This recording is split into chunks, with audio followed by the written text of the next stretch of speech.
What's up, YouTube? It's your boy Lucrecio back at you with another video. This video is about the New York Knicks and whether or not they should go ahead and part ways with their star, Carmelo Anthony. So apparently, everything is starting to head. Well, I guess the whole season has kind of been heading south for the Knicks. They did make some moves in the offseason that made you think, or at least that were designed to make their fan base think that they were going to have a good season. But now it's just starting to implode. Basically, they went and got players who were hot like 5 years ago and put them on the team with Carmelo and Porzingis and tried to see what was going to happen. Now, I for one fell for it because I thought um, I thought they would have a playoff spot. I thought they would be like maybe a fourth seed or a fifth seed or something like that.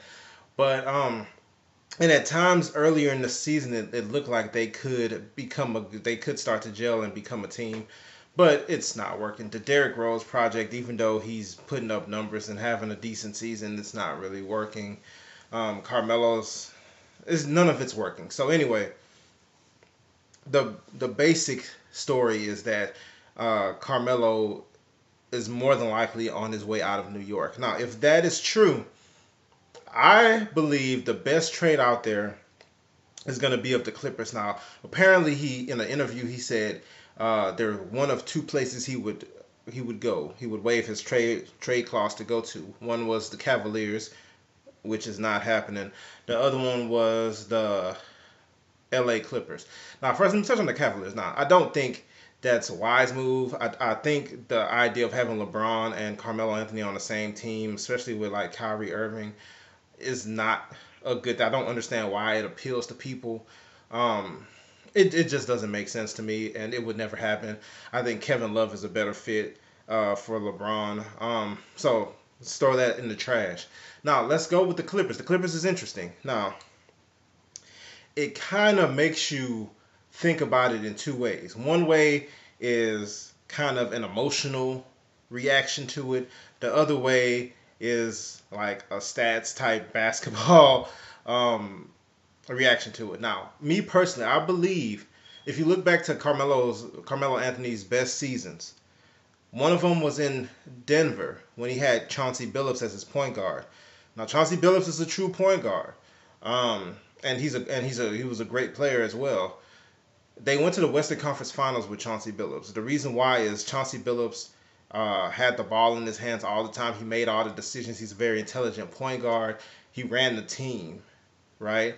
The other time Carmelo had a really good season, even though I think it ended in the second round, um, was when he had old man Jason Kidd running the show with the Knicks later on. I think Kidd's one of his last seasons, if not the last season. Those were his two best seasons. What do they both have in common? They both have very, very true and intelligent point guards to run the show, right? The offense did not necessarily, even though Carmelo Anthony was the cornerstone, you had somebody else with the ball making all the decisions. Derrick Rose is not a true point guard in that sense, in a way that like Jason Kidd is or Chauncey Billups or whatever. If you put Carmelo Anthony with a true point guard like Chris Paul, or I think an even better fit would be Mike Conley, but that's not gonna have nothing there with Memphis. But if you put him with a true point guard like Chris Paul, I do think they can. Them DeAndre Jordan, JJ Redick, whoever comes over with Carmelo, and we'll talk about that later. If you have a good power forward or just somebody to play opposite of Carmelo to guard the better forward um, in the matchup, to help rebound or whatever, whoever you get, I do believe with Chris Paul you have a chance to make it out of the West or at least to the Western Conference Finals finally with the Clippers. Um, I personally do not believe that Blake Griffin and Chris Paul work as well as together on the court as they do on papers. Now, Blake Griffin is really good. I think Chris Paul kind of cuts into some of Blake Griffin's talent. Blake Griffin has a little bit of an all around game. You don't know that because he has a point guard that dominates the ball. Not that I'm saying Chris Paul should not dominate the ball, but anytime we've noticed in the past where Chris Paul had to sit out for an extended period of time, you see Blake's game. You start to see the other layers that exist. Um, I believe if you swap those guys, if you put Carmelo Anthony on the Clippers with Chris Paul, where all he just is in the position to finish. Chris Paul put him in the position to finish all the time, whether it's on the high post or whatever.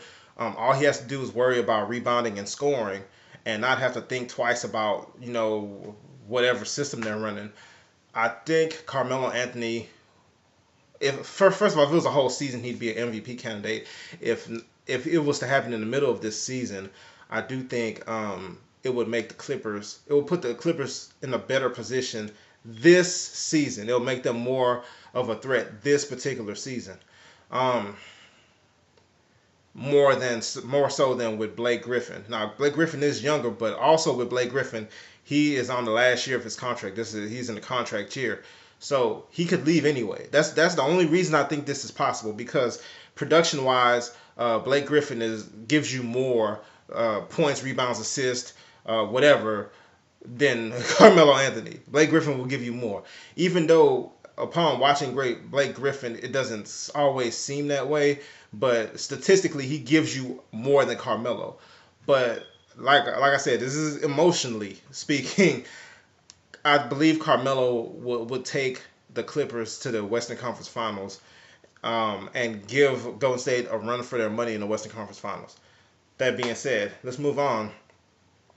Blake Griffin on the Knicks, I don't really know what that would look like. I don't know what the Knicks are doing. I don't know what their goal is. Um,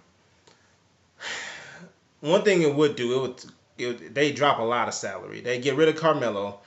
Um, they get Blake in there for the rest of this season to put on the show, and then he could potentially walk. Um, Derrick Rose walks at the end of the season. So they have Joakim Noah, which is ridiculous. It's bad. He can't play anymore. Maybe he cuts them a bone and retires. I don't know. But in any case, uh, the Knicks get out of it. They get to shed their salary and basically start the roster over again. Not that I wouldn't understand why they would keep wanting to start the roster over. But if they want to start the roster over and just build around Porzingis, they get rid of all the salary except for Noah. And the Clippers get to be contenders this year.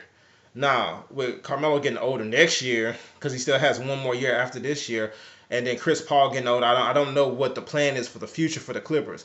But if they want to try to contend now, it seems like that's something they could do. Now, does the trade work? Now, we all know Carmelo Anthony has a no trade clause. He said he would waive it for the Clippers or the Cavaliers. So what would the trade look like? Let's see. I tried one. I couldn't. It's funny because everybody must be on the ESPN trade tracker right now or trade machine because it keeps crashing when you enter the Knicks. The Knicks will get Blake Griffin. This is the one I got to work. There's a couple other combinations that work, but this is the one that seems like it has the closest chance of working because the Knicks just don't have that much. They don't have that much to trade that anybody would want. So Blake Griffin, Wesley Johnson, Bryce Johnson, the rook from North Carolina, and he ain't even played or whatever, but he makes some salary to some significant salary or whatever. I think it's like $3 million or something like that. Maybe not that much.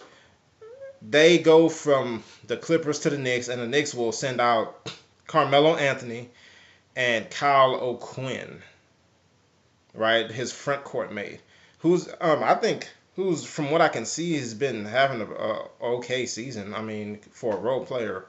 So yeah, that trade works. The salaries work or whatever.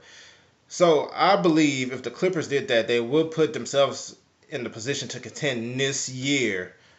But going forward, not much. All right. Let me know what you think about the trade. Let me know what you think about the Carmelo Anthony situation, the Knicks situation, or whatever you want to talk about. Leave it in the comments. Like the video. Subscribe. All right. See you next time.